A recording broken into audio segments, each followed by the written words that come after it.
Hi, everyone. I'm Maria Tersini, And my name is Abigail Justice. and we are doing our research critique on grouping students by skill level in mini volleyball games and the effect on the game performance and knowledge in sports education. Our corresponding author and mentor for this assignment was Dr. Yu, and we are with Metropolitan State University of Denver. So what we're going to discuss during this PowerPoint is obviously the purpose, methods, and major findings that me and Abigail picked out and found in this research article. Of course, critiquing brings along strengths, weakness, and benefits. And with this research article, we have decided to find all three of those things along with or within this PowerPoint as well. And of course, limitations follow along. And so that's something that we will also discuss. We will discuss the different limitations that we found while reading this and the suggestions/discussions that we picked out to possibly give future teachers from this research article. All right, to introduce the study, we as teachers have always wondered if grouping students heterogeneously or homogeneously is more beneficial. So this study helped us to kind of understand what would be helpful for students and how they will learn best and acquire skills the most. It is important for us as teachers to be aware that during the study, we were going to find positive and negative things that came from grouping the students. And these can have, grouping students this way can have negative effects on them as well. The purpose that we pulled from this research article of that no matter what, as Abigail touched on in the previous slide, is that there will be positive and negative effects depending on the way that we choose to group students in our classroom. And I think that this is a really important thing for teachers to recognize because, again, as Abigail had mentioned, grouping students in a PE classroom or in any classroom in general is something that is always done. And so for the study to take place, it answers a lot of questions that teachers may have had. And I think that it's very significant to recognize those effects that can be put on students depending on the way that we group them within the schools. So what they did for the study is they took 126 students from 5 different public, urban, bilingual, and non-religious school settings in Spanish speaking was that language that they spoke. 2 different teachers to conduct the study, and they had consent from all parents for these students. To collect data and analysis, they use quantitative data from the GPAI questionnaire and qualitative data through the expert analysis and the students grouping performance. Also, it was through a student and teacher focus group. So they had observers and they had quantitative data that they were collecting during the study. The major findings and conclusions, as I was talking about earlier, was that no matter what setting that we put these students in, they gained skills no matter what. And it's technically, no matter what group we put students in, they will always benefit. However, if we group students with similar skills or regular grouping, we can choose to do that depending on what will be best for students.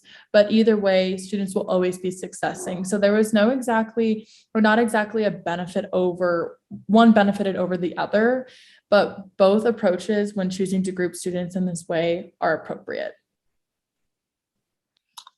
Strengths, weaknesses, and benefits of this study.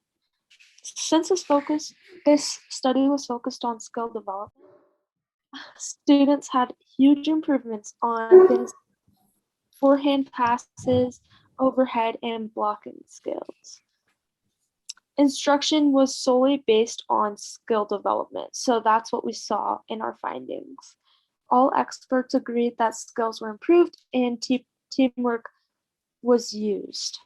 Something that was a weakness from the study was that all students did benefit from the content no matter what, but sometimes students with lower skill levels to begin with did not improve as much as the students with a higher baseline level of skills, which is interesting, and we don't exactly know why that happened.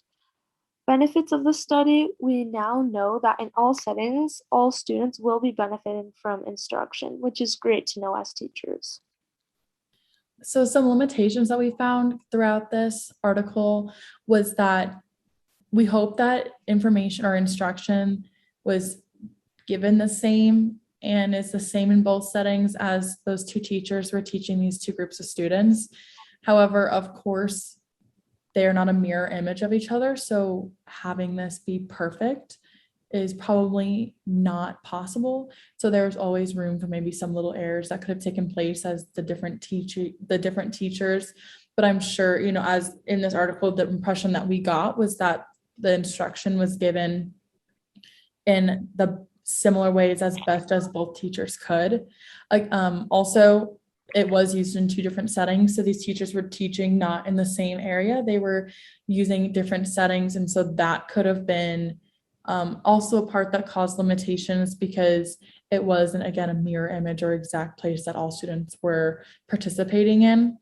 Also, they did pull from 5 different schools for these students. And so this could have led to other limitations like where these students came from, what did the schools provide, anything like that.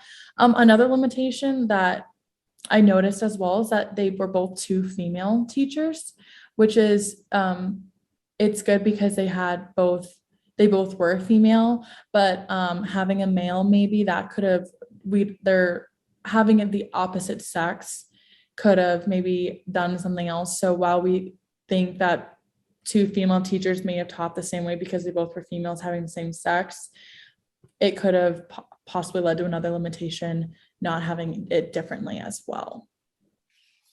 Some suggestions. So, as teachers, it's very important for us to observe our own students and decide what is best for them.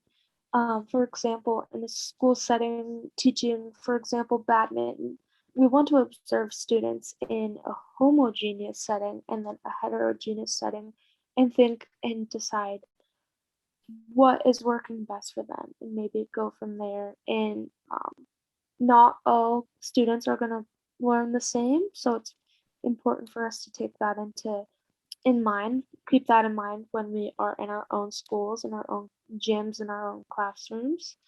Group students when you see fit, and don't group them when you think students will succeed in regular grouping.